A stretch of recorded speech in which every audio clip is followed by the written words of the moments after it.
Hi, everybody. Today is Friday, June 6th, 2025, and our friends Ambassador Chas Freeman and Sean Wilkerson are back with us. Welcome back, Ambassador. And Carl. Good to Glad be to with be with you. Let's get started, Ambassador, with what has happened between Ukraine and Russia, which was the attack on nuclear bombers in Russia, together with attacks on the bridges, civilian bridges in Kursk and Bryansk regions.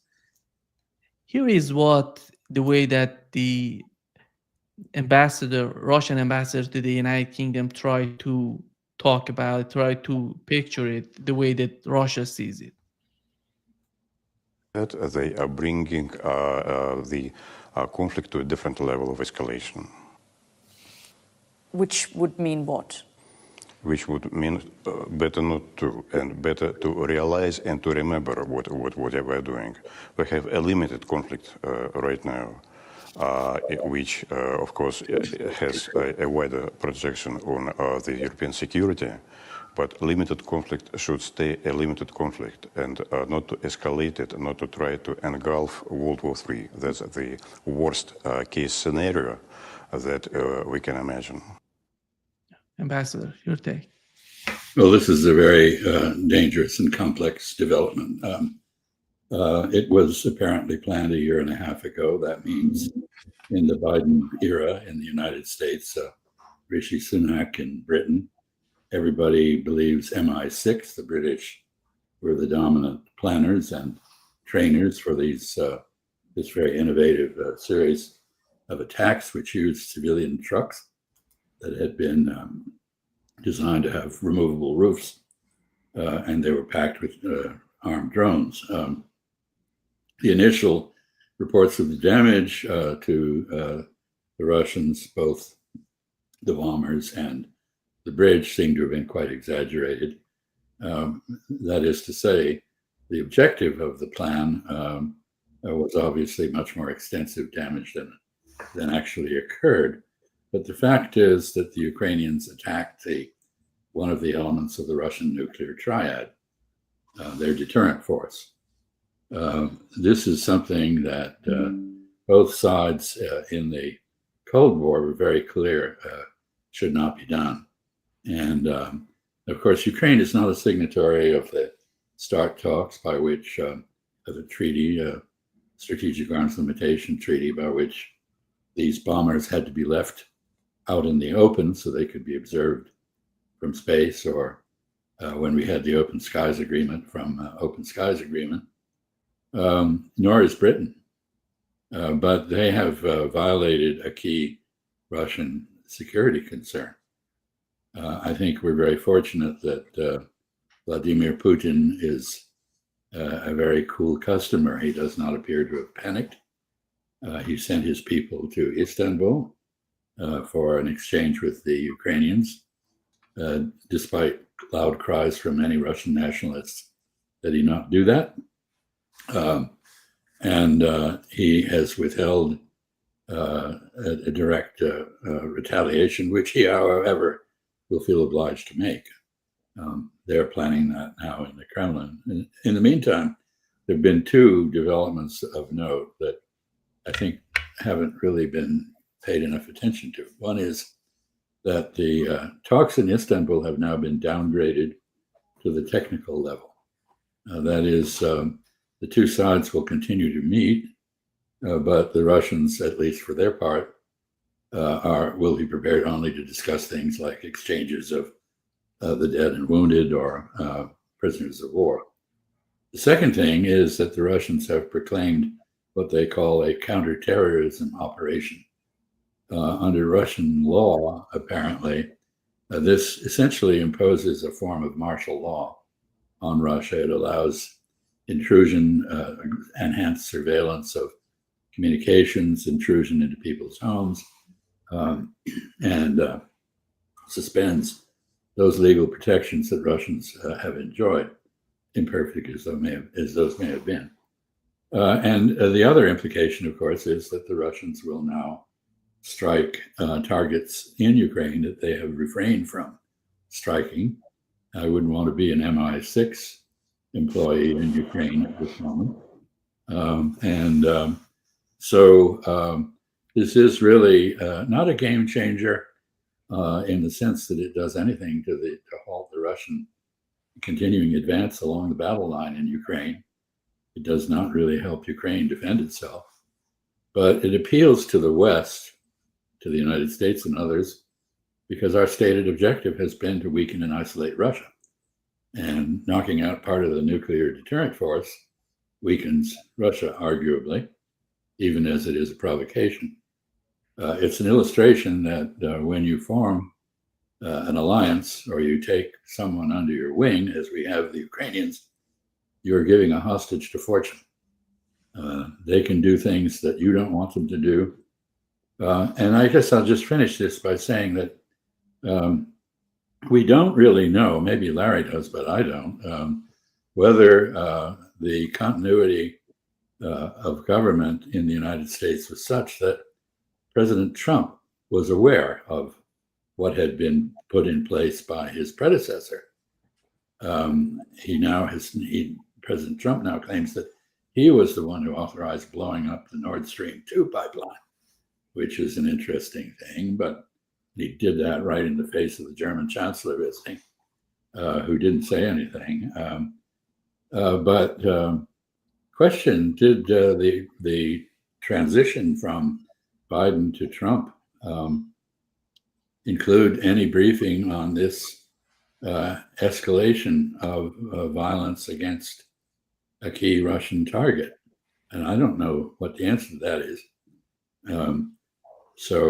I say, obviously CIA must have been involved in the background of this, perhaps Mossad also. People have been reminded of the pagers exploding in Beirut, another abuse of civilian technology for what can only be called a terrorist purpose. I don't agree with the Russians that this is terrorism. There's a war going on, but I understand their anger. Carl. Well, my chief concern about it is the one that the ambassador touched on there at the end. The other things are concerning too, especially taking out nuclear weapons carrying vehicles, if you will, like taking out B-2s or B-52s at Barksdale or Manhattan or whatever here in this country.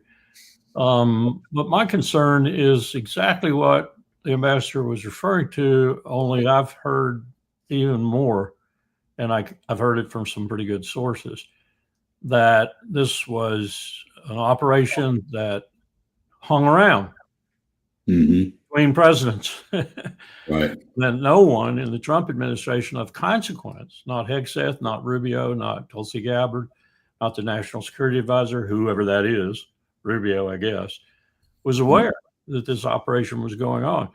And then put that with the fact that Blumenthal and Graham were in Ukraine and talking as if they knew something like this was coming. And it's really disquieting that this president doesn't know what's going on, really doesn't know what's going on in a very serious area of national security affairs. That's the most disturbing thing to me. The other things are, as the ambassador said, I don't think it did that much damage, but it was a critical area to do damage in. And at the same time, I've just picked up the reports. I don't know if they're accurate, but 400 drones and 44 missiles or something Russia has already sent into Ukraine. That's in my view, not, I won't say a satisfying development, but it is a development that tells me that maybe they're going to confine it to Ukraine, because I was really concerned, given what I was hearing about MI6's complicity in this, and not just this, but also the attempt to assassinate Putin, which the Russians now I think are convinced was MI6 orchestrated. That's dicey. That's really getting NATO into it in a big way. There was a threat at one point with regard to the Taurus missile from Germany, that the Russians would strike the Taurus factory, and if that were involved. So I don't know that we're over the out of the danger zone yet, But I agree. So far, the retaliation seems to have been confined to Ukraine proper. Let's hope it stays that way. Nima, something else I've heard that is very disconcerting. It doesn't surprise me, but it's still disconcerting. Is that the only person receiving any kind of intelligence briefing, coordinated briefing from the intelligence community, whether it's the daily brief or whatever, is Vance. Right. President doesn't want to even talk to anyone. I was told that Tulsi made it as a part of her coming on board, as it were, that she would be the only one. The CIA director wouldn't be frequently in the Oval Office. She would be the one to present everything to the president, but she doesn't get in there. So who's telling him about intelligence? He seems to be willing to have one meeting a week. He does not read the daily report. He apparently they're considering creating a mock version of Fox News to present the intelligence in that format on TV, which he does watch. But I don't know how far that project is going. On the other hand, Vance apparently does read things on a daily basis, asks detailed questions, as he should. Those questions are then processed and answered as best the intelligence community can answer them. So we have a president who not only appears to have been unaware of this operation, but as Larry suggested, is not very aware of anything else. You had a little of this in the Reagan administration, where Bush, Vice President H.W. Bush, was probably the most accomplished member of the administration in terms of experience, especially in the intelligence community and elsewhere, which he'd been associated with since he got picked up in the Pacific as an 18-year-old shot down. There was never a time George H.W. Bush wasn't connected with the intelligence community. So you had a president who had a vice president whom he depended on very much so. And I think it became even more that way because his CIA director, Bob Casey, was increasingly sort of in the clouds, and even Reagan considers that. But that's a relationship that was smooth and efficient. It worked very well. This is a relationship. I agree with the ambassador that Vance seems to have his head screwed on right. And he seems to be one of the few who does. And he asks good questions, and he listens to things, and he takes them on board, and then asks for follow-ups on things that he doesn't quite understand or wants more detail on. That's the way it should be. But how much of that is getting to Trump? And even if you got this Fox News format, would it get to him in a way that was decision-making quality? It's frightening, frankly. The same pattern actually is apparent, of course, in the use of Stephen Witkoff, the president's real estate crony from New York, as an all-purpose envoy. We've seen him, and I think we both remarked on this, go in to see Vladimir Putin alone. No American interpreter, no note taker. He hears what he hears. He understands what he understands. When he goes back and talks to the president and tells him what he thought he heard, is that accurate? There's no record of it anywhere in the government. And nobody else was there to verify what Mr. Witkoff concluded, which might have something to do with the very low batting average in these negotiations that he's conducting, not just on Ukraine, but on Israel, Palestine, and with Iran. In fact, the batting average to date is 0. Colonel, when it comes to the attack on Russia, as Ambassador mentioned, we see a very important role of Europe in what's going on in Ukraine. And many people are arguing that maybe British intelligence, the British army, whatever that would be, they're providing everything to Ukrainian army to do this.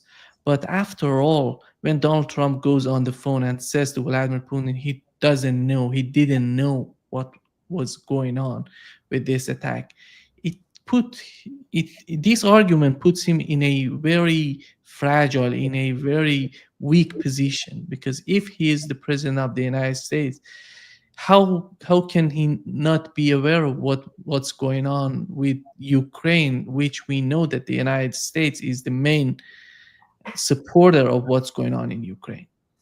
Well, I think you have to evaluate that in Russian eyes, Lavrov, Putin primarily, based on, do they think Trump's telling them the truth? And I would say, if I were Vladimir Putin, I'm not sure I would conclude in the positive there. I didn't know anything about it, Vladimir. I didn't know anything about it. I guarantee you I didn't know anything about it. Is he going to believe him? Probably not, in my view. And so how do you go from there? How do you go to any kind of meaningful dialogue if that's what you've got going on? We need to stop what we're doing. That's what we need to do. We need to get our allies, such as they are, to stop what they're doing. And we need to get to the talks. That's what we need to do, whether they're in Istanbul or whatever, technical or otherwise. They need to be more than technical, of course. But I just don't see that this is going to do anything except we're going to be talking about this in even a year from now. And we're going to be saying essentially the same things and going over the same ground.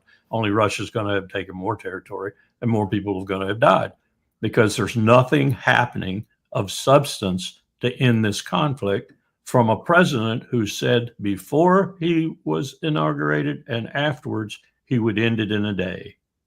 Ain't happening. Yeah. Go ahead, Ambassador. I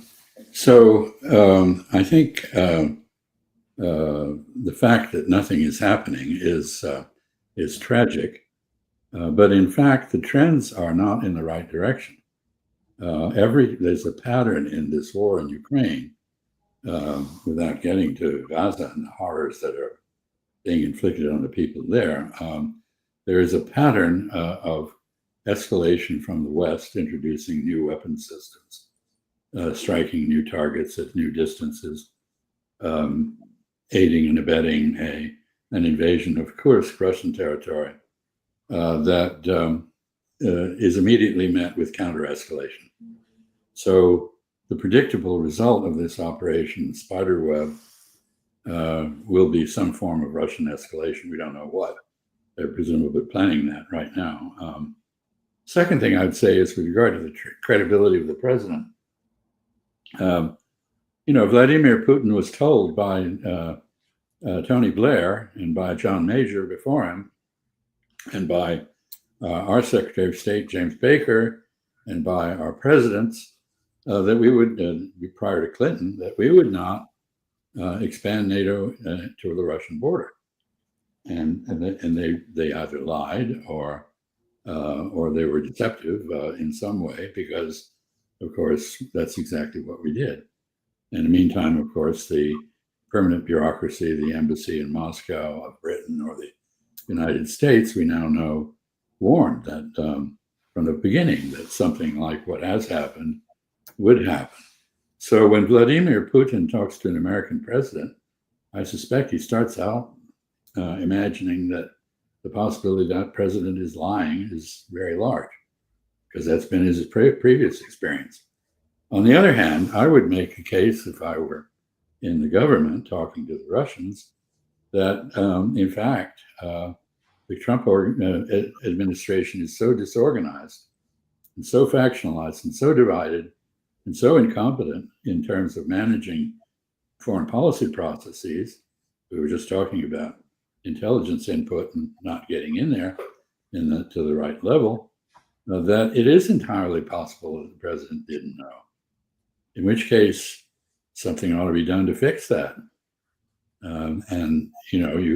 But as Larry said, one of the 4 jobs that Marco Rubio can't do is a national security advisor job. It would normally be the task of the national security advisor to run a scrub of all of the loose end intelligence operations that may have been started years ago and continued into this administration, that this administration is not aware of, apparently.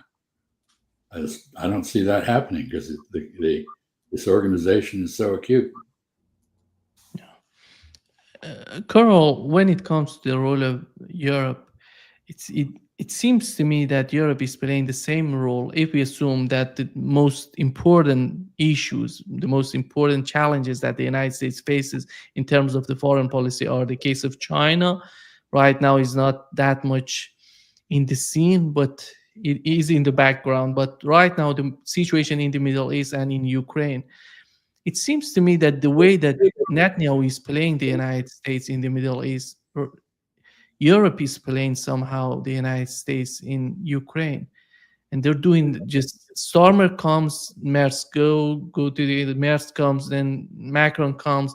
They're trying to do everything. In your opinion, is EU fueling America's biggest problems? I don't think there's any question about there being some difficulties, but I don't know how to explain them in terms that would be explicable, because this administration doesn't seem to know where it's going. It doesn't have a strategy. It doesn't have a policy other than, the things that he tweets every now and then. So how do you European policy, European strategy, which I think I can see, it's very chaotic in its individual country more than it is coordinated, but I can see what they're trying to do. I don't have a clue what we're trying to do. Really, I do not. I don't see anything that I can identify as a pole around which to gather a deputies committee and then present to a principals committee and then present to the National Security Council, where the president would sit and make a decision or a set of decisions. I don't think that exists. So then how do you come in and assess that for us? And then how do you assess that, which is just nothing, being impacted by what Europe is doing? Now, I can throw things out there and say, I think Starmer's a fool and Macron is a dead man walking, and Merz has got less than 30% of the German people behind him, and his coalition is very short-lived. And I can talk about that all day long, but that doesn't do anything except tell you that Europe is discombobulated. It doesn't have a policy that they can coordinate and maintain together with any effect. And Putin knows that. So he knows he's not up against any formidable foe other than the stupidity and ignorance and individual acts of the people he's confronting, whether it's Merz or Macron or Starmer or it's Zelensky himself.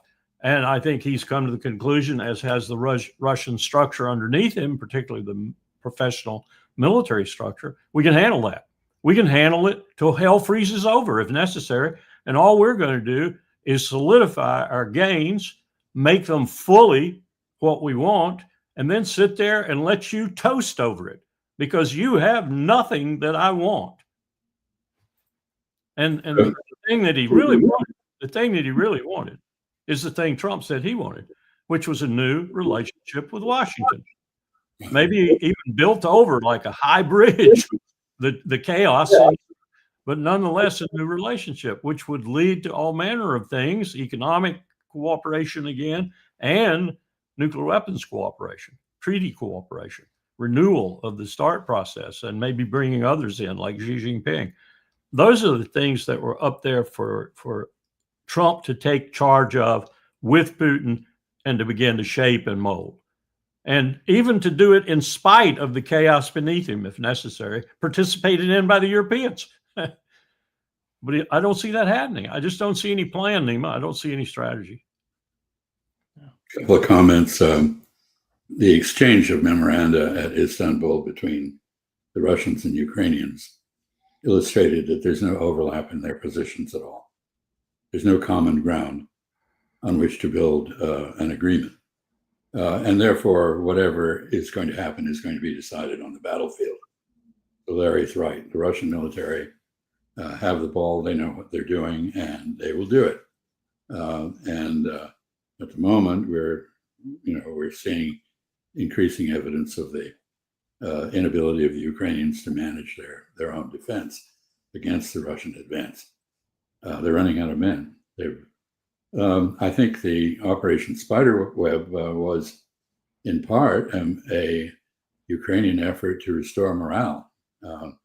That is, it had its foreign policy objectives, showing Ukraine still in the fight to those supporting it, arguably serving an American interest in weakening Russia, as I said. But I think probably the main focus was on domestic morale boosts. And I imagine it may have done that a bit.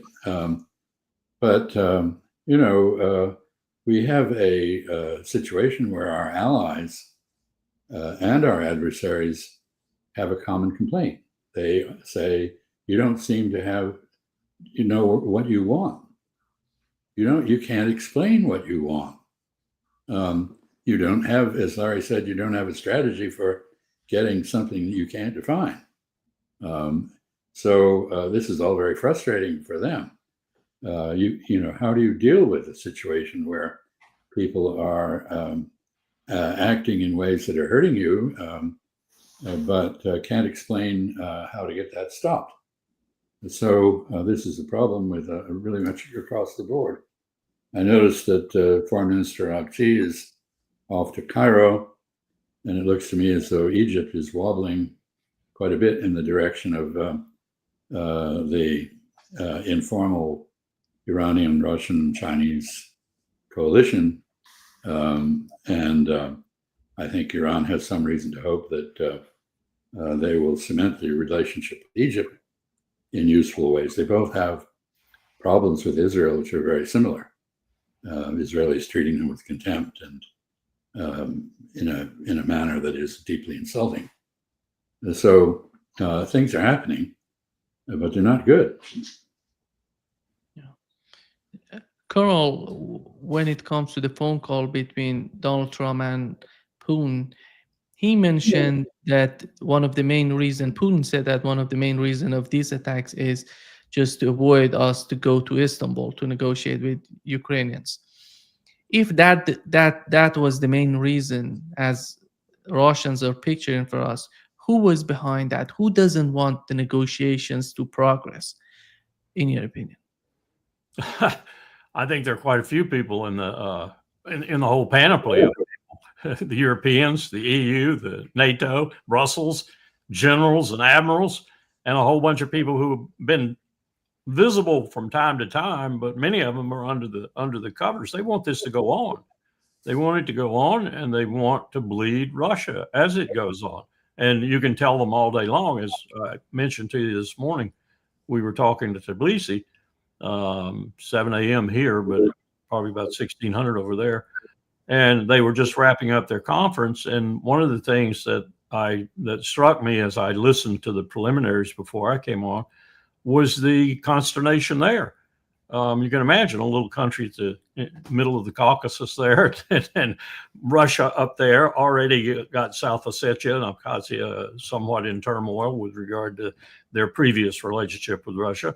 And now finally got a government, very, very tentative hold on the government, though, that wants a balanced foreign policy, one that doesn't antagonize Russia and that opens to the EU, but not to NATO, but not so much that it antagonizes Russia. And let's don't get too close to Russia and antagonize the other boys. Let's be in the middle and be neutral. How do you do that when you don't even know? And this was an undertone, overtone, and middle tone, what the giant wants or what it's going to do next, or how this situation in Ukraine is going to be resolved ultimately.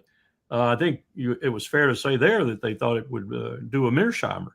It was going to go on and on and on and on and on, and it never would be resolved in anyone's lifetime there, or a government's lifetime, I should say. So we're perturbating the whole group of people that we initially were saying we wanted to bring into NATO, the EU, closer, whatever.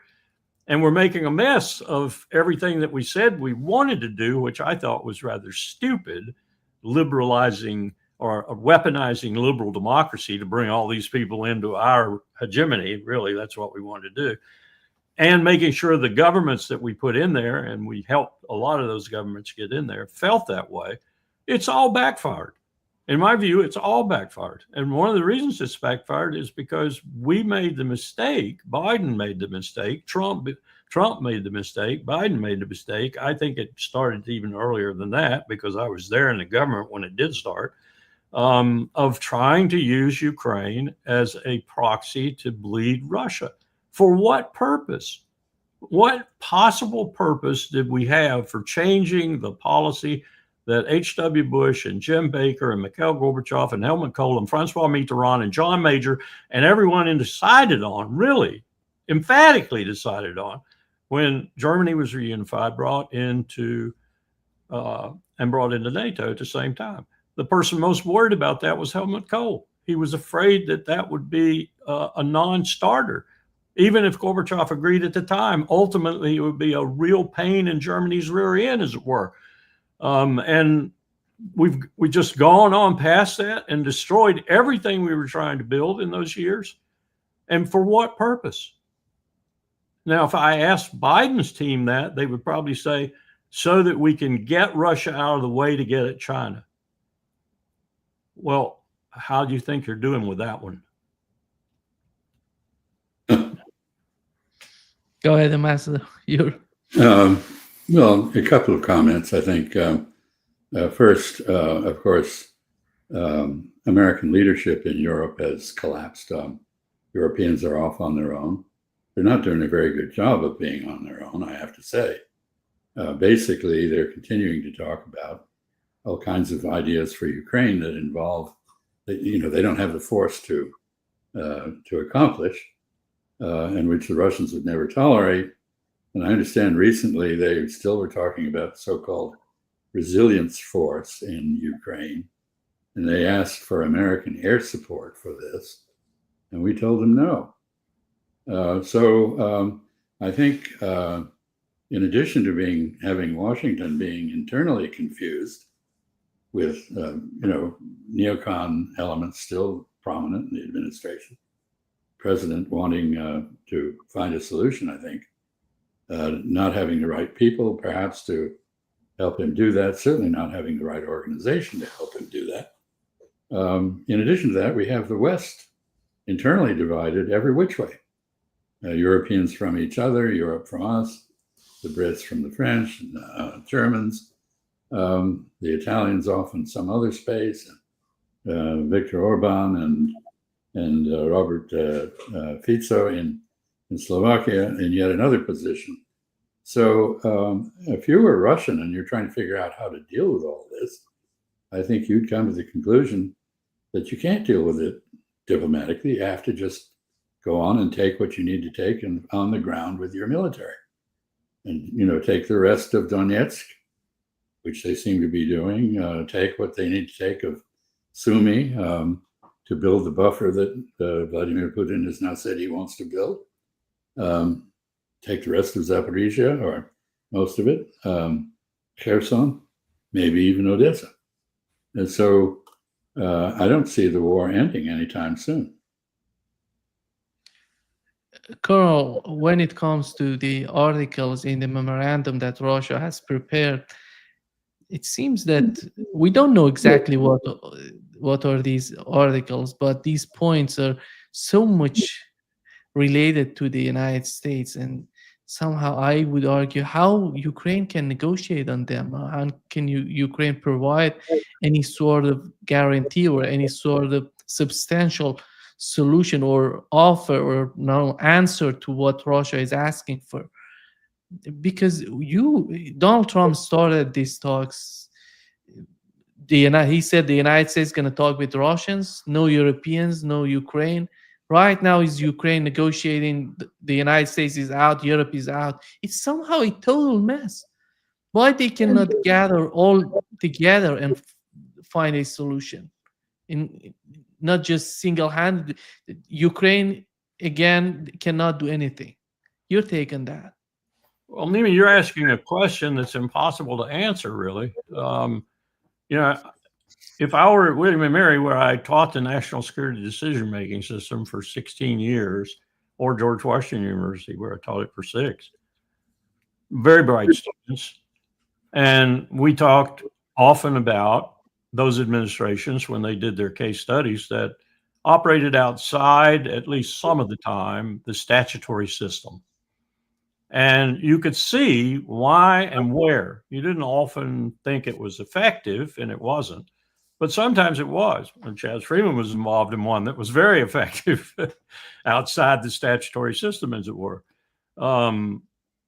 Usually when you got outside the system, you had problems that you wouldn't have accrued. You think you wouldn't have accrued if you'd stayed inside the system, or they would have been better manageable if you'd stayed inside the system. Ron Contra's an example there. But every president in some way or another in the post-World War II era has molded that system by accident or by intent to his own predilections and his own character, personality, and that of the staff that he most trusted, the cabinet officers principally, who, especially those who were statutory members of the NSC. There's nothing like that here. So what do you go after? How do you accuse? How do you evaluate? How do you say this was weak, that was strong, this needs to be tweaked? Because there's nothing you can see happening that even resembles a formal or even semi-formal decision-making process that results in something you can hold in your hand and say, okay, that's what we have to execute if we're the bureaucracy, if we're the so-called interagency group. You can't even hand anything out. You don't have the process working to send the material up, to develop the courses of action, make a decision or decisions more often than not, and send it down to the bureaucracy to execute. There's none of that. So how do you evaluate it? Then you have the problem also that, of course, that again, Ukraine doesn't agree with the United States at present about what should be done. The Europeans don't agree with the United States. They don't agree with each other. So even if you had a coherent process in Washington, which we don't, you would have incoherence internationally. So task number one is get your own act together, your own house in order, and then try to compose the differences of the others and reach a common position. Then we might be able to get somewhere. I want to mention an issue which I think is neglected at our peril. We have had a big stake in an international order that was run on the basis of respect for international law, consensus reached on norms of international behavior that we should all follow. That is collapsing everywhere. And this attack on the nuclear triad in Russia is just another example in that context of a norm being ignored or shredded or attacked, in this case by people who don't see much of a stake in sustaining nuclear stability, I guess. But we're going to be very, very sorry when we return to some kind of, when we produce a kind of anarchy to replace what was a reasonably orderly world. This one is very unpredictable, increasingly so. And I think that's a great loss. I think one of the first rules of foreign policy and diplomacy is that you should keep everything as stable and subject to peaceful resolution as you can. And we're not doing that. And I would add to that cacophony the recent single vote by the United Nations, by the U.S. and the United Nations. Single vote against, I mean, that's not uncommon with regard to Israel, but in this circumstance, that's like just telling the world, I'm out of here. I'm done with this. International law, International Criminal Court, International Court of Justice, International Humanitarian Law. I'm done with it. I'm done. I'm through. Well, then we sanction the judges on the International Criminal Court. Yeah. If you really wanted to see a declaration of war on international law, that's it. When it comes to the situation in Gaza, here is what Ehud Olmert in his recent interview said about what's going on there. Palestinians out of Gaza in order to resettle there. They don't want to see them deported because they want to prepare the ground for a Trump Tower hotel, as maybe some interpreted statements of President Trump to mean. They want it because they want to resettle there, and this is part of their grand design.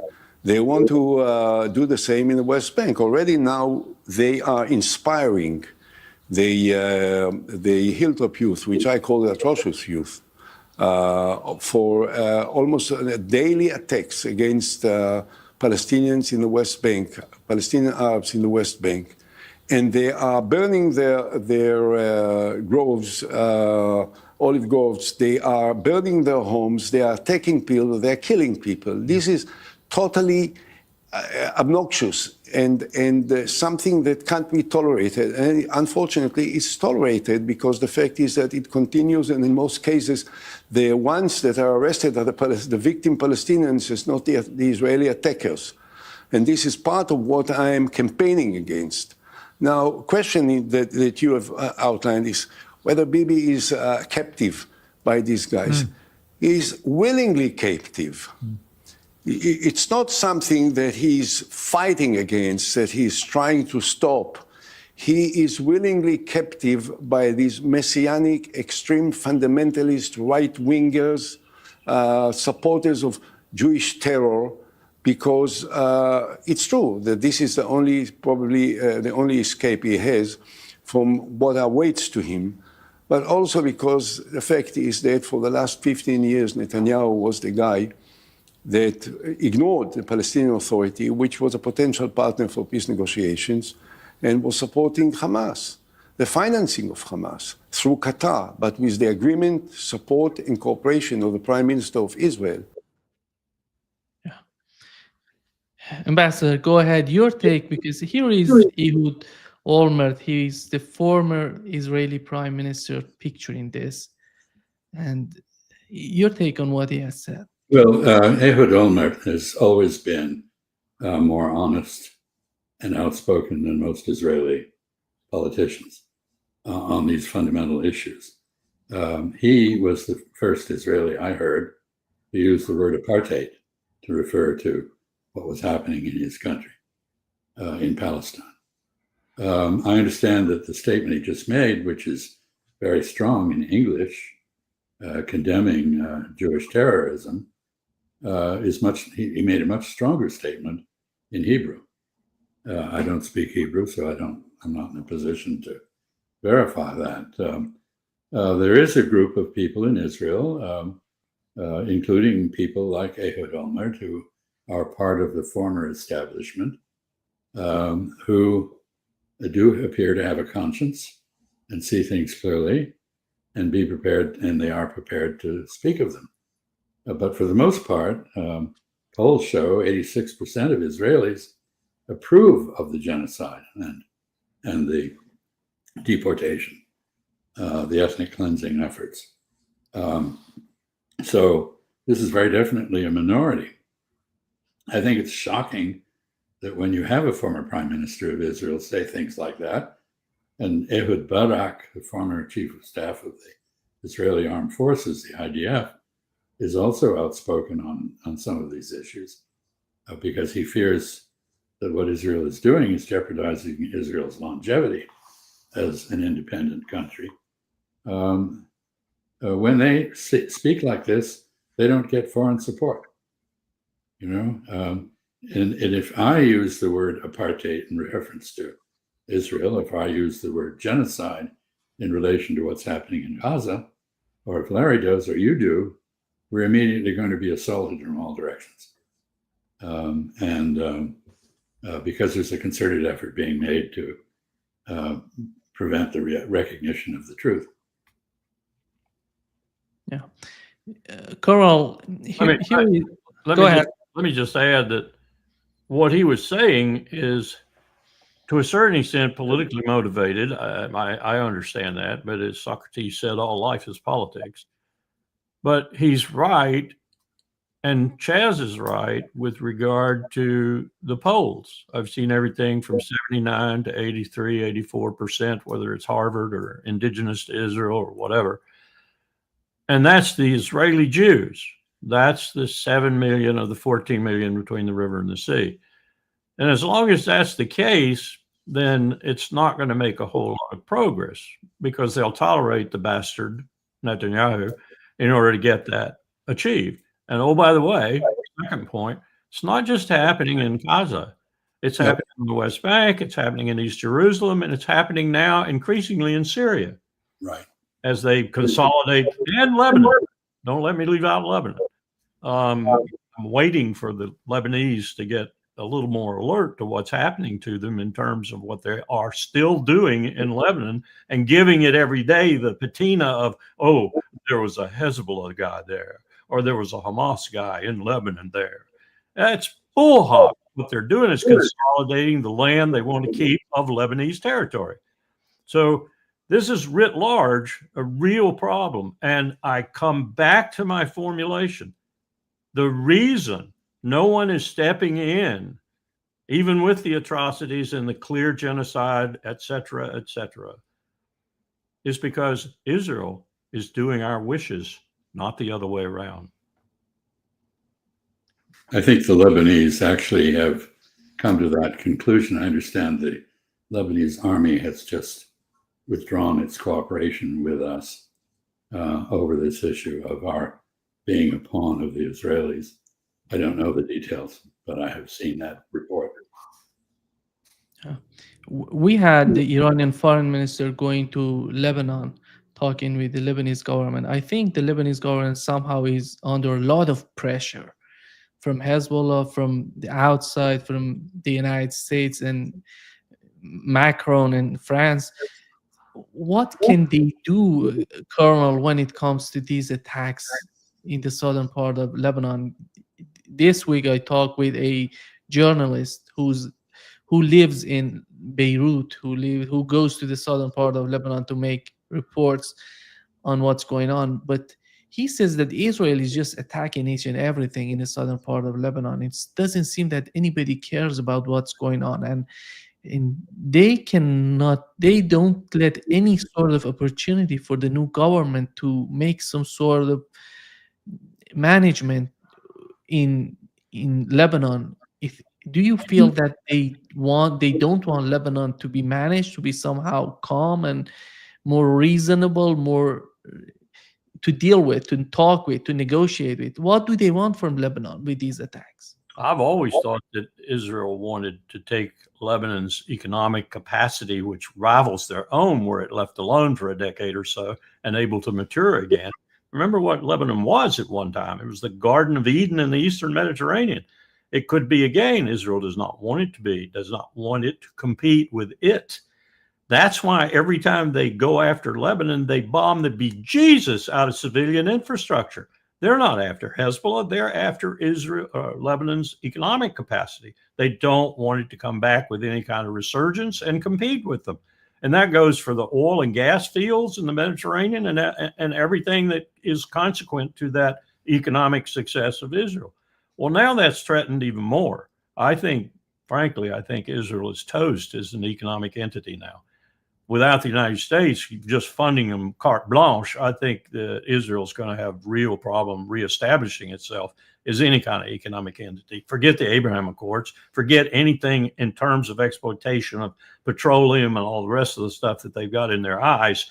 Forget the water they're trying to get in Syria to ensure their future with water, the water they're trying to get in Lebanon to ensure it. Israel is going to be very hard pressed to maintain its statehood when this is all said and done. And that is going to reverse what I've said before about they are our element in Southwest Asia to do our wishes for us. Lindsey Graham was right on the floor of the Senate when he said if they weren't killing those Gazans, we'd have to be over there killing them. Now, that's putting a real rough turn on it, but that's the turn we would put on it. And that's the turn that Lindsey Graham put on it. That's going to stop. They can't be our attack dog if they no longer are a viable state unless we come and sit with them throughout the day and night. And we're not going to do that. And the last ditch thing Netanyahu will do to prevent that when he is fully perceiving of that is start a war with Iran and drag us in inevitably. I think Israel wants everything up to the Litani River in southern Lebanon. At least that. And it's prepared to destroy everything south of the Litani at this point. Yes, you're right. Probably their ambitions go beyond that. But for now, there's that. And I'd make another point, Larry, and that is, we are by their side with this Gaza Humanitarian Foundation travesty. Yes. Basically, we have replicated the Chicago stockyards in dealing with people. They walk into the areas between barricades. They're lined up like cattle for the slaughter, and they are being slaughtered. Yep.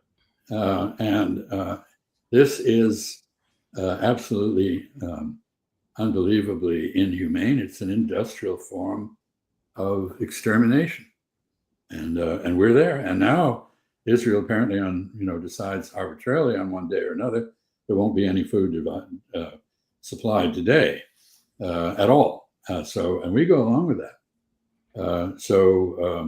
At least in that instance, we are clearly an instrument of Israeli actions that deserve to be condemned in the very strongest terms.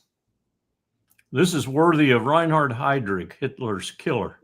Yep. And we need some Czechs and Slovaks to go in and take him out.